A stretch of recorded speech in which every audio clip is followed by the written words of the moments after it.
Hey there, Heather from Hojo's Teaching Adventures back again with another writing lesson. So last week we introduced how we do not scribble, how we know letters make up words, which make up stories, and then we started writing the sounds. Today we're going to pretend our kiddos have been doing this for like a month, because this could easily be where you're at for a month or better, and that is totally okay. I would even have kids that would want to write the same story over and over. And I'd be like, well, could we write something a little more? So we would try to do that. But now, as they're, getting into school and stuff, I would have them draw a picture up here. A lot of times, even because I would have kids that would sometimes want to do way more drawing than they needed to. So I would even sometimes set a timer for like 2 to 5 minutes. But so they can write anywhere, or they can draw anywhere up here. So we're going to draw this cat again, because I know you all love my drawing so much, or something like that. All right, so we're going to continue with the cat. We've got this kiddo that really loves their cat. All right, so with that, now what we're going to notice is that the kids have been paying attention, and they're going to be like, oh, she always writes with an uppercase letter, and she always ends it with a period. And not everybody's going to catch on to that. Some of them you're going to have to explicitly teach that, which is okay.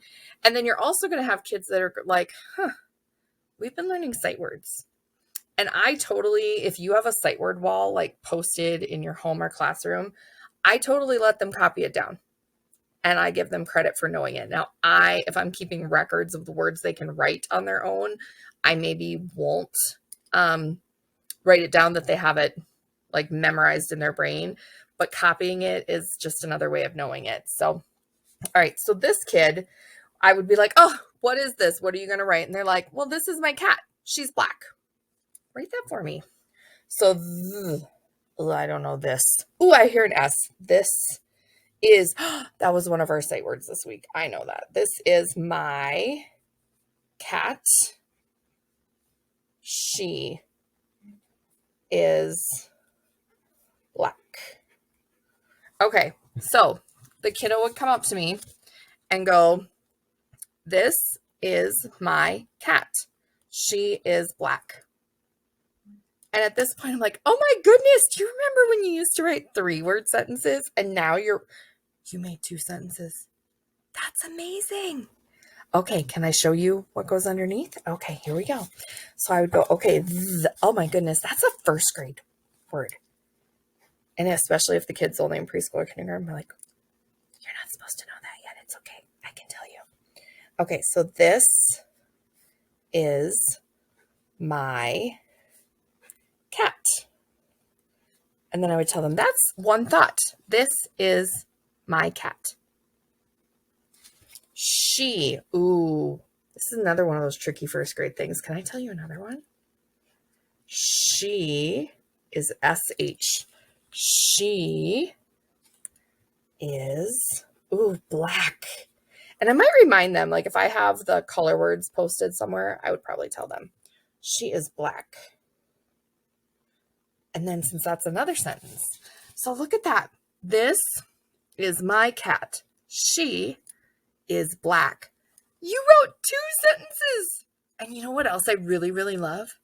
You're putting finger spaces in between words, because we know words can't all be smushed together, right? Or we couldn't read them. That's so good. That's such a good job. Okay, so that is what I would be starting to do, is remind them like, hey, we have the word black over there on the wall. Remember, is was your sight word last week and you remembered it. I'm really praising the good. And I'm finding like maybe one thing. I am not worried about them knowing TH or SH at this younger age. Like those are tricky. You're going to have some kids that are going to pick up and remember them, and that's amazing. And you're going to have kids that don't. And that's totally fine too. So at this point, and again, we may be at this stage for like a month or better, but at this point, they're starting to include some sight words. They're starting to include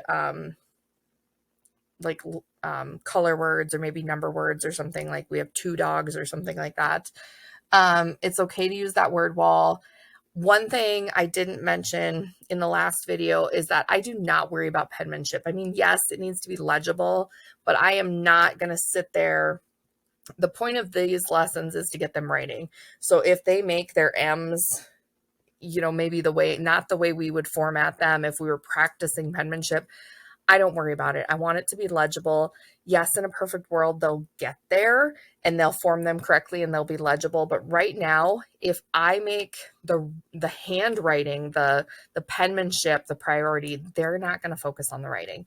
So you have to decide, is this a writing lesson or is it a penmanship lesson? And if you can make it both, there's nothing wrong with that. I just wanted to give you some food for thought there, because if you start nitpicking about the penmanship here, you could lose the kiddos. So again, what I would do is I would take this and I would print it or type it out on the bottom of just a piece of paper, or handwrite it, whichever.